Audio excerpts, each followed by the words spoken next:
For those who don't know me, I'm Cliff Kuang. I'm design editor at Wired. Before that, I've been at Wired for about a year, and before that, I was at Fast Company for about 5 years, where I started the design site Co.Design and started their design awards and ran their design franchises, which some of you guys might be familiar with. So the point of my talk today, I think I wanted to maybe step back a little bit and kind of look at the moment that we find ourselves in. I think probably everybody here is probably a designer in some way or another. You guys are all UX professionals. You guys all think about user experience and how things are made easy and that kind of thing. So the question I want to ask is, like, why is this so important right now? Why are we even here, right? So let me just talk a little bit about that. I would argue right now that we're in a really interesting design moment. And you actually can learn a lot about this moment by looking at the sort of last design moment where design really became something popular and present in the American culture. So this is Charles and Ray Eames, of course, husband and wife. The common, I think, if you don't know their history, you probably assume, like, a lot of their work was, it was about this pure inventive process, or this pure process of looking at how people behaved and trying to create products that sort of conformed and embodied this new idea of what life should be.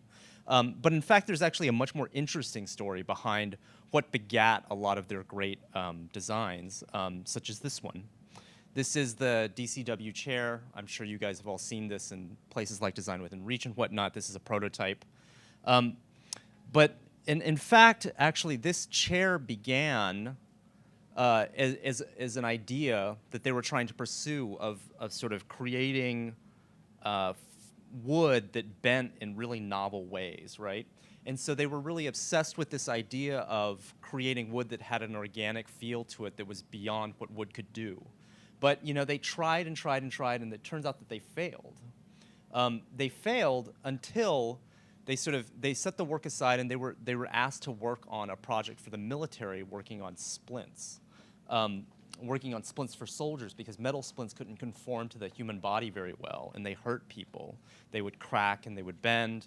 And so it turns out they sort of applied that wood process to the splints and created the splints that some of you guys may be familiar with. I actually don't have a photograph in here right now, but they created these splints, and the only thing that allowed them to work was this glue that was top secret, that was held classified by the military.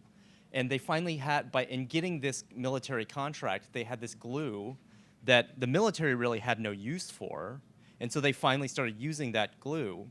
And then once the war ended, they finally had the materials available to them to actually create the chairs that we all know now, right? So the point of that, all that, is that basically, the Eameses, sorry, I've got something a little bit out of order here. This is a design renaissance that was created by a surplus of technology, right? And the Eames actually, this would happen to them over and over and over again in their career. This, you can see them starting to create the molded fiberglass chairs that we all know. And it actually came from Air Force technology for creating radar dishes. Again, it was a design renaissance that was due to a surplus in technology. I think that we're living in a very similar time right now, and for reasons that I think should become clear in a second. Right now, we're dealing with an enormous surplus of technology. As one designer told me recently, now that we can make anything, the question is, what should we be making, right? And we deal with sensors, processor storage. All these things are getting cheaper by the minute, basically, right? And so now I think the question has become, what to do with all this stuff. And designers have naturally fit into that void, because design is really the discipline that I like to say makes technology matter to people, or makes technology make sense to people. It is the why of all that technology. So I'd like to call this moment Silicon Modern, and I say that specifically to contrast it with the mid-century modern movement, again, which was both of these moments are driven by a surplus in technology. that I think is really novel to both eras. And I think it's actually only going to get better. And why do I think that? I think that there's some interesting things that are going on right now. You know, if you assume that sensors and processors and storage are all sort of commodified products, and the only way to make them more interesting or create new value from them is novel rearrangements of them, which is basically describes the entire consumer electronics space right now, then essentially all you have to differentiate on is ideas about user experience and UI, right? But that's an enormously hard thing to maintain over time. So in turn, it means that the playing field ends up being relatively flat, right? You see it in apps, you see it in software today right now. The barriers to entry are so low, and design is so easy to copy that you essentially have a virtuous circle, right? The only way to stay relevant in this environment is just to keep improving things constantly from a usability standpoint, right? So the question I want to ask is, you know, what defines this moment that I'm calling Silicon Modern? Let's go into some examples, I think, that'll be good to show what I mean. So I'm going to talk about 3 different goals, I think, that are going to characterize this stage, just as, let's say, ideas about the new workforce inform mid-century modern, right? So goal number 1, less complexity. Now, that sounds pretty obvious. Some of you guys might recognize this guy, Bill Buxton, principal researcher at Microsoft. He was the inventor of the capacitive touchscreen. And Bill actually, you know, came up with a lot of interesting ideas, one of which is that he sort of recognized that device simplicity can go down even as system complexity can go up, right? Now, what does he mean by that? Let's take the iPhone. You would not argue that this is like, you have to recognize that this is simpler and more elegant in some ways, more clean and inviting than a BlackBerry from 2001, let's say, right? At the same time, which of you would actually say that life was somehow easier when managed through your phone, or that this system of technology that we now have is simpler than it was just 3 years ago, right? We're in the midst of complexity going up, even while simplicity of the individual devices is going up as well. So, and another example of that, about this. So your phone knows your computer knows your Wi-Fi, and yet your phone doesn't know Wi-Fi, right? This basic transitive logic in gadgets doesn't exist right now. We're starting to get to that point, but we don't. The point is that all of these things are essentially islands. I don't know why that's jumping around. So the point is, you've got to stop thinking about products as islands separate from each other, right?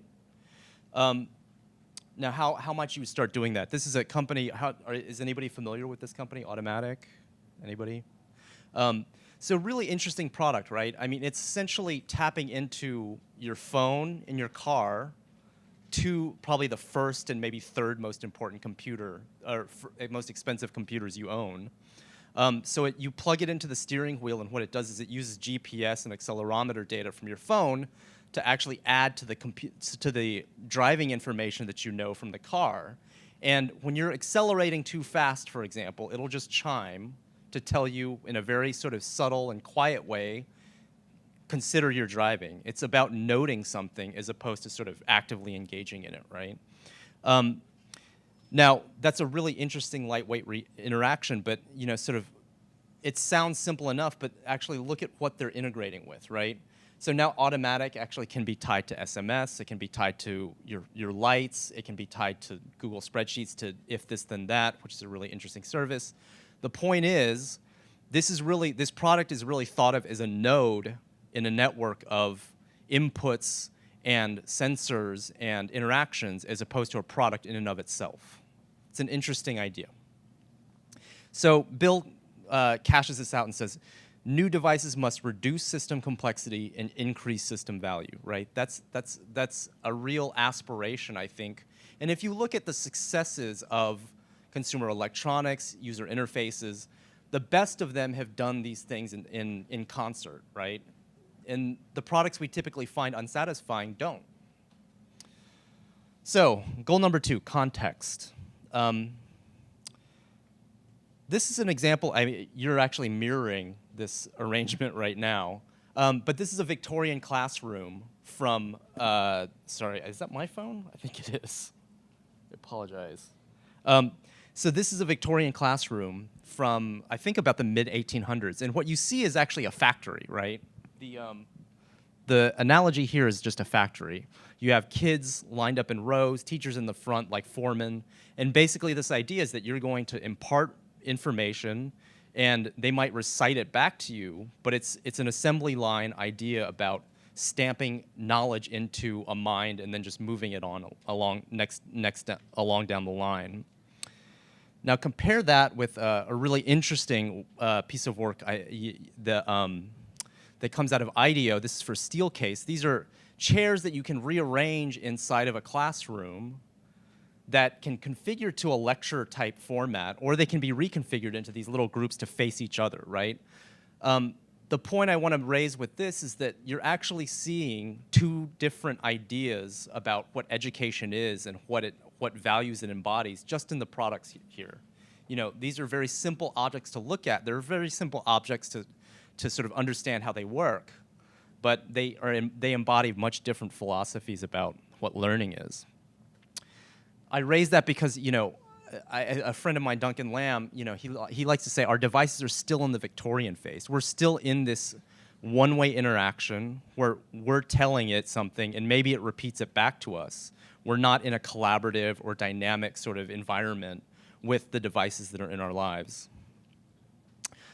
This, of course, is the movie Her by Spike Jonze. Has anybody in the audience seen it? Hopefully, yeah.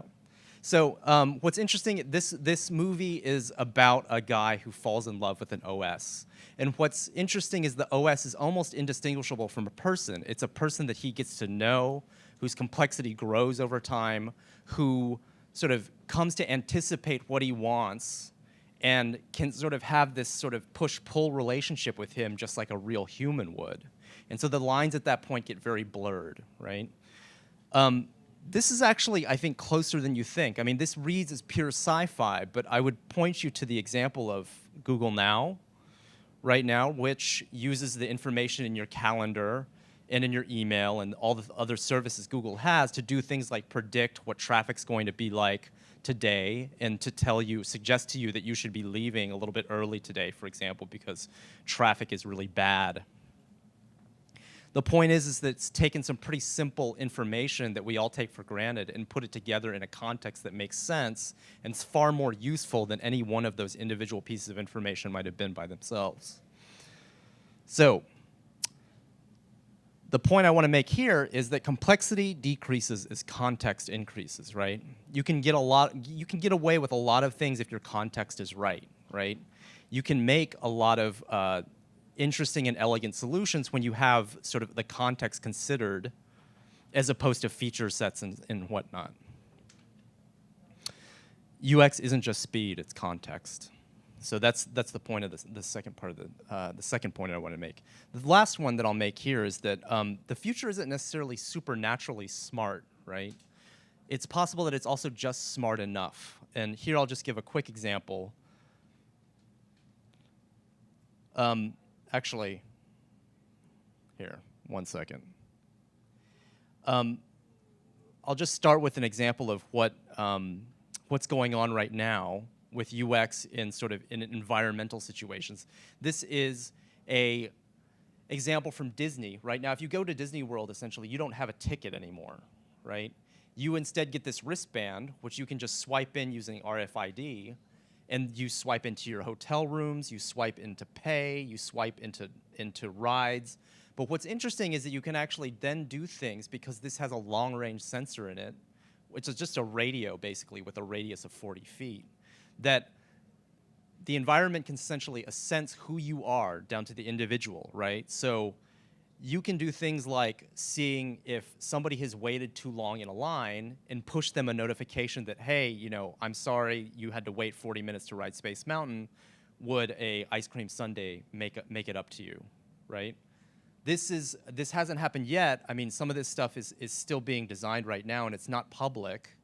But the point is you can actually join sensors, and this is all proven technology, right? This is simple stuff in some ways. But if you step back, this is kind of a terrifying prospect, right? I mean, when you think about people being able to recognize nuances of your experience in your life by looking at, sort of with an environment that sort of anticipates what you've been doing and tracks your movement, that's Minority Report, right?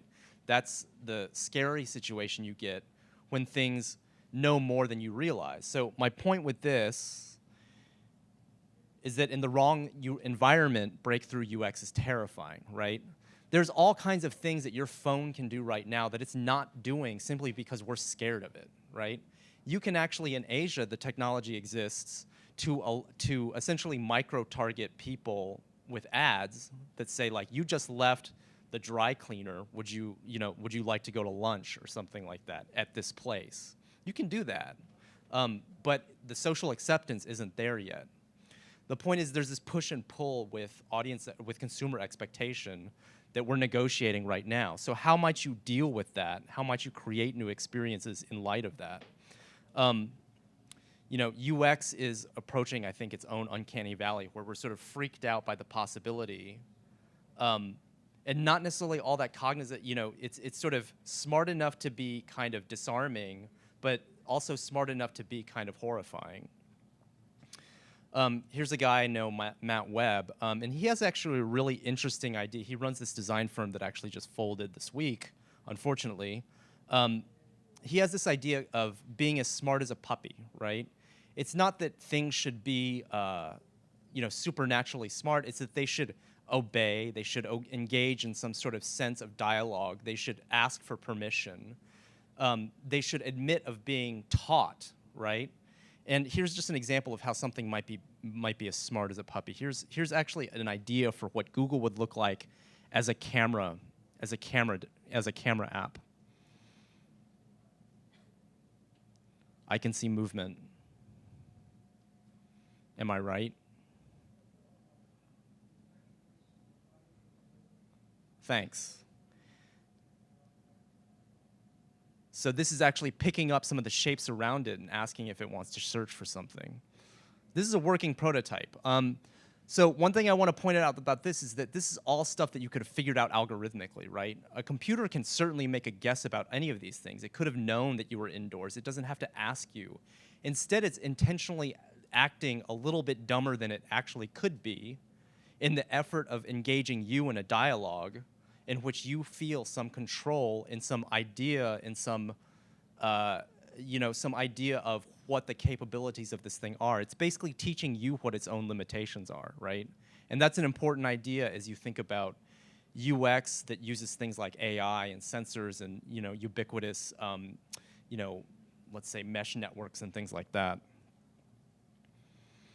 So just to recap, the tenets that I laid out here, 1, less complexity, 2, more context, and 3, just smart enough. And that's it. Thank you for coming.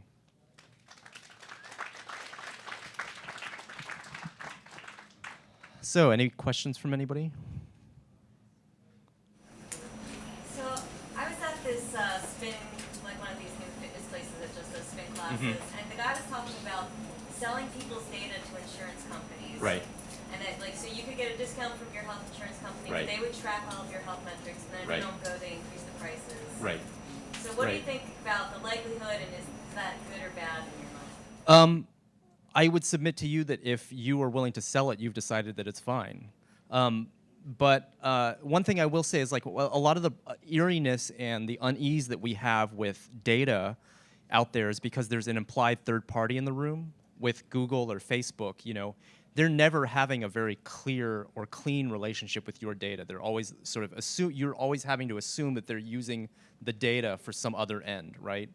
Now, imagine if you change the business model a little bit. Imagine if you gave a company money to manage data, and on your behalf, they sort of went out and customized experiences for you so that you would never have a keychain or keychain password or anything like that.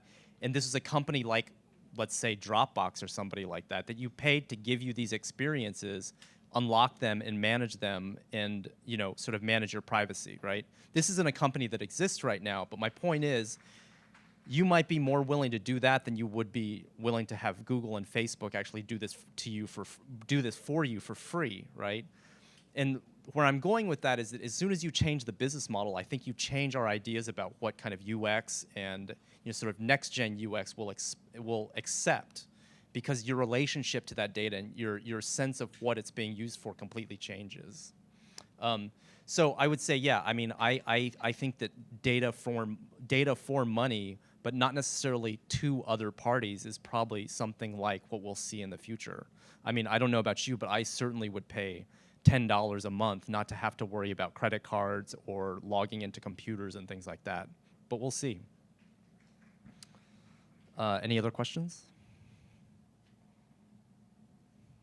Quiet group. All right. Thank you.